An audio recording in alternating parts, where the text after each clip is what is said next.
Welcome back to another episode of Shreveport Connection with your SmackDown spoilers and your NXT spoilers as well. But first, I'm going to let you know some WWE news. WWE filed a trademark for the name of Karma, and that is going to be Awesome Kong's name in WWE. There was a vignette shown, the second set of vignette shown on Raw last night that people saw. And it was still playing with the dolls and what have you, tearing the head off the dolls. And if the report was from PWInsider.com, Karma will be the ring name for former TNA knockout Awesome Kong when she makes her WWE debut on TV. Okay, former Hall of Famer, WWE Hall of Fame, Shawn Michaels is now available through Encore Sports for acting, commercials, print ads, endorsements, licensing deals, autograph signings, public speaking, corporate events, and other appearances. For serious business inquiries, you can email Luke Munson at lmunson@encoresports.com. Okay, after yesterday's Raw in London, John Cena and Randy Orton beat CM Punk and The Miz in the dark match main event. Word went around that Punk and Miz goofed off for most of the match, and with Punk hiding in the coal mine and doing a splash a la Earthquake. And of course, like I said, John Cena and Randy Orton beat him. Also, Edge told fans in his farewell speeches on the current European tour that when the decision was made for him to retire last week, WWE wanted to pull him from the tour, but he insisted that he go anyway to say farewell to the fans. WWE ordered O2 Arena security to confiscate all signs from fans relating to Zack Ryder at yesterday's Monday night tapings in London, England. Michael Cole was commenting about the signs as well on the TV and what have you. Well, okay, Raw Superstar has been. Okay, this is what Zach's been doing. He's been encouraging fans to bring Ryder-related signs to WWE events. To me, that's just trying to promote himself. Why should they do that? They don't want another superstar? Okay. Being the sign says, Broski of the Week. He often goes on Twitter acknowledging Ryder signs shown on TV. He asked for images of the Zack Ryder ratings sign that briefly appeared on Raw last night. That too was confiscated. Ryder was backstage at last night's show, but was not used. Okay, regarding next Monday's 2011 WWE Draft, changes are not expected to go into effect until May the 2nd, the night after Extreme Rules. Creative has overhauled the script for the May 2nd Raw due to panicking and bumping the annual draft from June to next week due to the fact that Edge is retiring.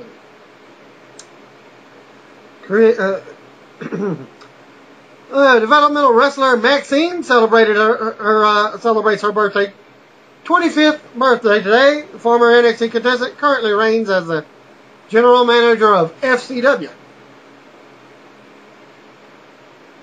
After being eliminated on last week's episode of Tough Enough, M-Dog20, being Matt Cross, is currently taking bookings through M-Dog2.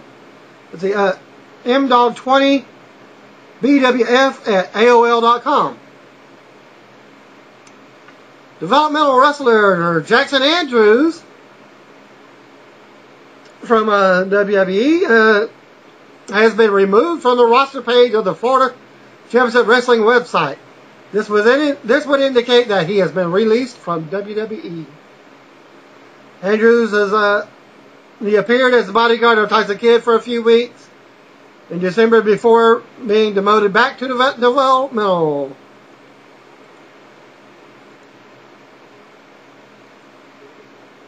Okay, WWE will hold television tapings on November 7th and 8th at the Echo Arena in Liverpool, England.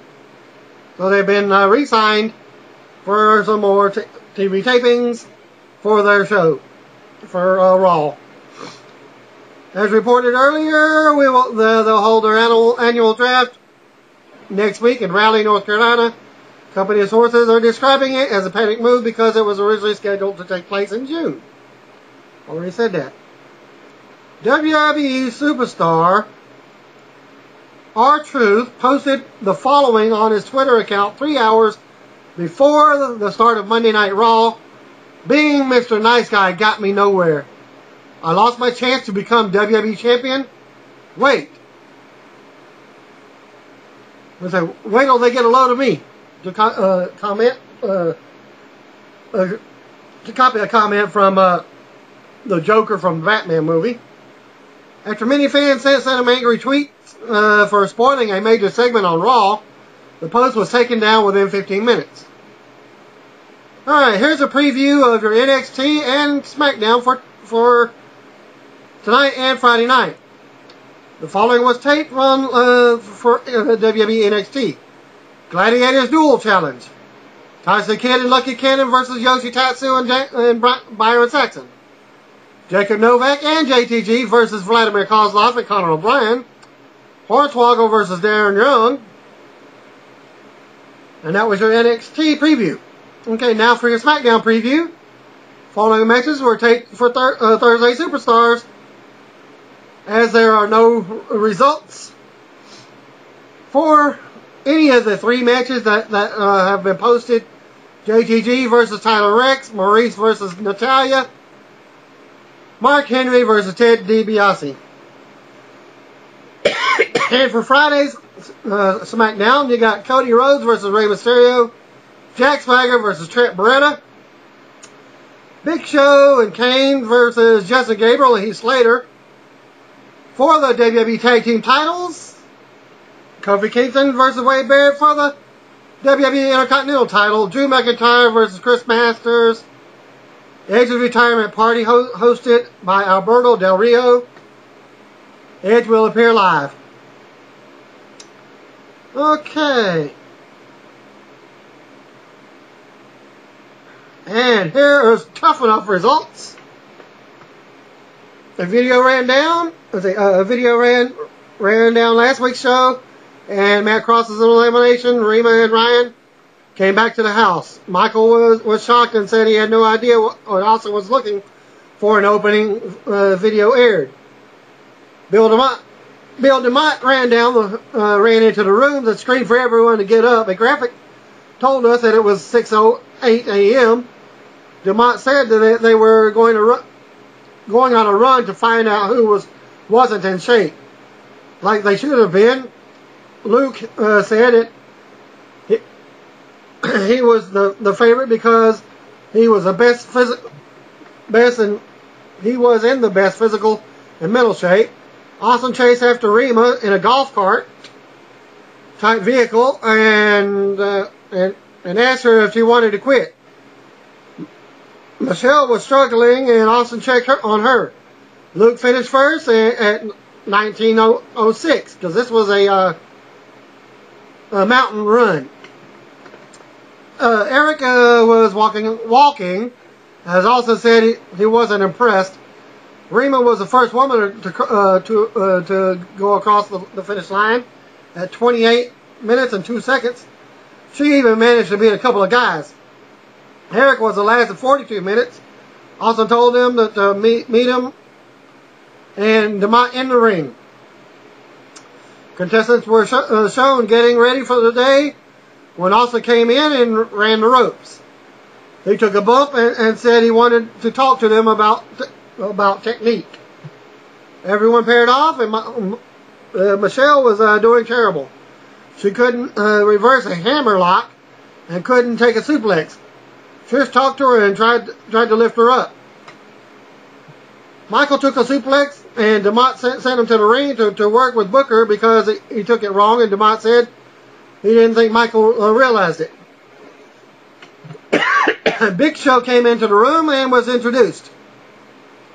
Also put him over as having impeccable technique. Big Show watched Eric take a bump and called him aside to talk to him about his cardio.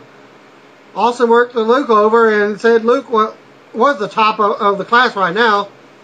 Show wished him the best and said not to make friends because only one could win. He wished him good luck and then he left. In the house, Michelle called home and talked to her husband Johnny Fairplay, so to speak. She asked about their daughter, but she was at her grandmother's. They talked about a moment, and Michelle had a small meltdown about not seeing her daughter. Back in the training room, Rima and Michelle were talking about Michelle's mental state. Michelle admitted that she was being held back by it. Austin got in the ring and asked how everyone was. Michelle walked up and said she couldn't focus because she missed her daughter so much. She said she wanted her daughter more than a WWE contract. She brought him her belt and then left.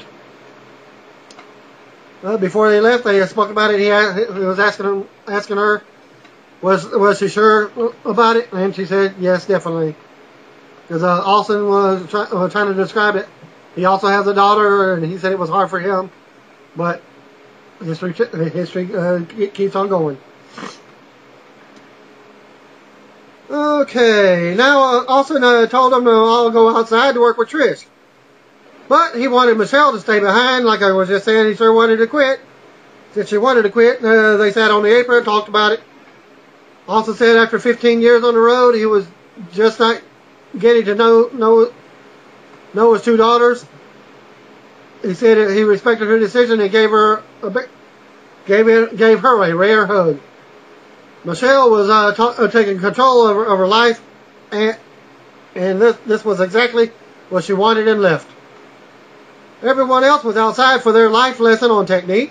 Trish introduced a cheerleading squad and said they were the trainers for the day. She said they were going to perform on a busy LA intersection today. Jeremiah wasn't too happy about it, but he did his best. Michael looked pissed and said he was worried about going back to Jersey.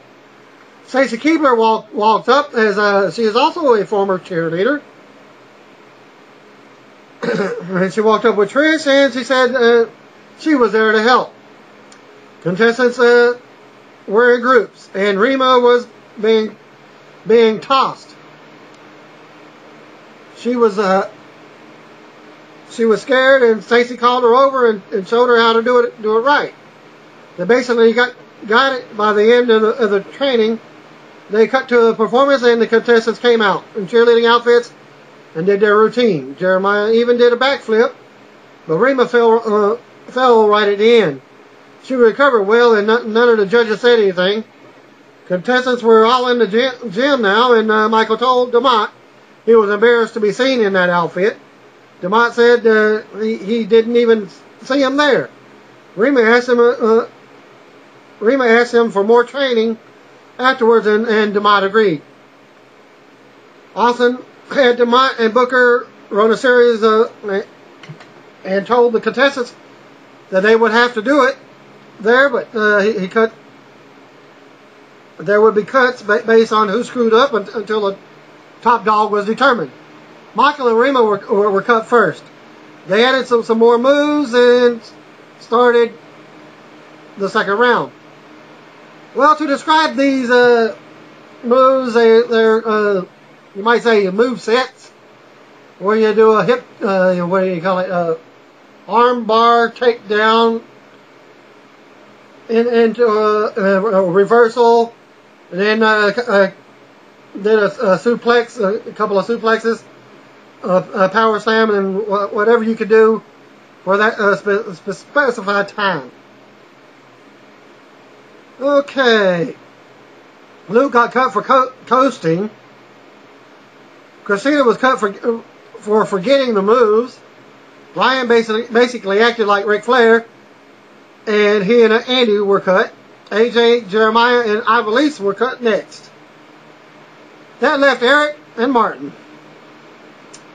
They were told to do the same series until they were told to stop. Eric got blowed up and got cut, so Martin won. They got rid of his son Donnie Osmond nickname. Luke said Martin was a cheesy actor, but he was the real deal. The judges retired to discuss the elimination. They put over Martin and panned Rima for her technique. Austin asked about Michael, and Trish said, "Who? Ouch." That really panned him for not having technique. They shit all over Ryan for being a goof, especially DeMott. They said Eric had problems with cardio, but was getting better. They made their decision and also went to the ring. He called out Michael, Ryan, and Rima. He sent them all to the back and told those three to pack. Rima was visibly upset and borderline on tears. Luke talked to Ryan and said that he needed to have a little bit of asshole in him to succeed. Michael took Ryan's bed apart to help him out and said Ryan would not be coming back tonight. Austin joked about Rima and Ryan being back again. He said Michael was now in the bottom three and said he didn't know anything about him. Michael said he needed to be there because he had no other options. Austin asked him how tough he was, and Michael said he was tough enough to be here. He asked Ryan who he was, and Ryan said he was pissed off now. Austin punked him a little bit, but Ryan stuck to his guns. He asked Rima about being here, and she said she knew her technique was bad, but she asked DeMott and Booker for a one-on-one time, and they accepted it. Also put over her asking for that one-on-one time and sent her to the back to the house. So she is not eliminated. He said since Ryan and Michael didn't like each other, they wanted to cut a promo on each other and give it their best. Ryan destroyed Michael way out of the park in a promo, which saved his tough enough spot. So Michael was at home.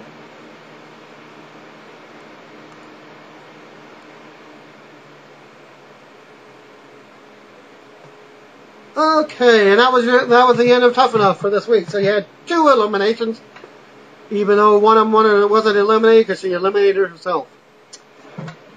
Former WWE star Jim the Anvil Neidhart was arrested again, and if you don't know who he is, father to the WWE diva Natalya. He was arrested yesterday in Tampa, Florida, for driving without a license and for operating an unregistered vehicle. He was released after paying $750 security bond. Okay, Randy Orton versus CM Punk in a Last Man Standing match is added to your Extreme Rules pay-per-view.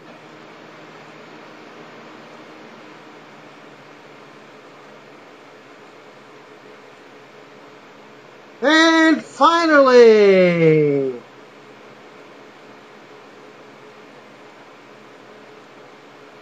SmackDown match for Superstars taping was Beth. Okay, a dark match was, yes, it's a Divas match. Beth Phoenix defeated Layla. Get this, they got the dark match, but not the actual Superstars program. Okay, and now for your NXT spoilers. First challenge is a Gladiators duel. Jacob Novak defeats Lucky Cannon in that duel. The crowd is dead compared to yesterday. Maybe it will pick up for SmackDown. Tyson Kidd and Lucky Cannon beat Byron Saxton and Yoshitatsu. Jacob Novak and JTG came out to talk, but were interrupted by Conor O'Brien and Vladimir Kozlov. Conor O'Brien and Vladimir Kozlov beat JTT and Novak. Novak taunted William Regal at the announcer's table after the match, and Regal got back in his face. Their backstage segment with Maurice and Yoshi that was shown. Hornswoggle beats Darren Young with a frog splash. Young had one hand behind his back and had to wear a blindfold. And your main event was Tyson Kidd and Lucky Cannon beating Yoshitatsu and Byron Saxton in the match. That ends your NXT for tonight. Okay, and now for your SmackDown, and you do have new tag team champions. And they start off with Michael Cole coming out to occupy the coal mine, which featured a royal king looking gold and burgundy throne by it. Josh Matthews and Booker T follow. World Heavyweight Championship belt is suspended above the ring. And it's there the entire evening. The show opens with an Edge video package followed by a rundown of Extreme Rules lineup on Friday night show. Big Show and Kane will face Heath Slater and Jessica Gabriel for the WWE Tag Team Championship, and Kofi Kingston will face Wade Barrett for the Intercontinental title. Sir Michael Cole comes out to the British national anthem to a ton of heat. Cody Rhodes comes out with three men wearing suits, with one pushing a shopping cart. In the cart there are paper bags. Rhodes instructed his posse to hand out bags to the crowd while they all needed him. Everyone on the front row is given a brown paper bag to put over their head. Rhodes cut a heel promo, which leads to his WrestleMania rematch with Rey Mysterio. Rey Mysterio beats Cody Rhodes with a reverse powerbomb into a sit-down pin. After the match, Rhodes beats him down and they brawl on the outside. Cody finally gets the upper hand after a lengthy battle and puts a paper bag over Mysterio's head. Couples therapy with Lay Cool ends with McCool attacking Layla. So yes, Lay Cool is broke up. Okay, Michael Cole introduces Jack Swagger after footage from his knighting ceremony from last night's Raw. Jack Swagger defeated Trent Beretta in a squash match. Swagger makes a tap of the ankle lock. Big Show and Kane are shown walking backstage to the ring as the match for the Tag Team Championship is up next. And they show the also Kong's Karma character for WWE. The video shows. Probably the same one that was on last night because it was a little bit different than last week's. Big Show and Kane beat Heath Slater and Jessica Gabriel to become the new Tag Team Champions. Drew McIntyre defeated Chris Masters. Good match. McIntyre was cheered by the British fans. Wade Barrett beat Kofi Kingston to retain the IC title. Barrett had his feet on the ropes to cheat for the win. And obviously the ref didn't see it. But I believe during that match that Barrett had got hit by his own teammate, being Ezekiel Jackson. Alberto Del Rio's hosts a retirement party for Edge. He comes out and unveils his gifts to the rated R superstar, the grandfather clock, adult diapers, and the love of his life, Lita. Out comes a very obese lady posing as Lita. Del Rio also says that he got him a new ride. Ricardo Rodriguez drives a mobile scooter out to an Edge-like entrance. Del Rio tells Brodus Clay to attack Edge, who was on the ramp at this time. But as Clay goes up the ramp, Christian comes out from underneath the ring with a ladder. He attacks Clay on the ramp, then takes out Del Rio. Christian gets in the ring with the ladder and grabs the World Heavyweight Championship belt from up top Edge applauds from the ramp to end the show. Okay, and after the SmackDown went off the air, they actually had a real party. Christian hosted a farewell party for Edge, a proper one, unlike Del Rio's party they showed on TV.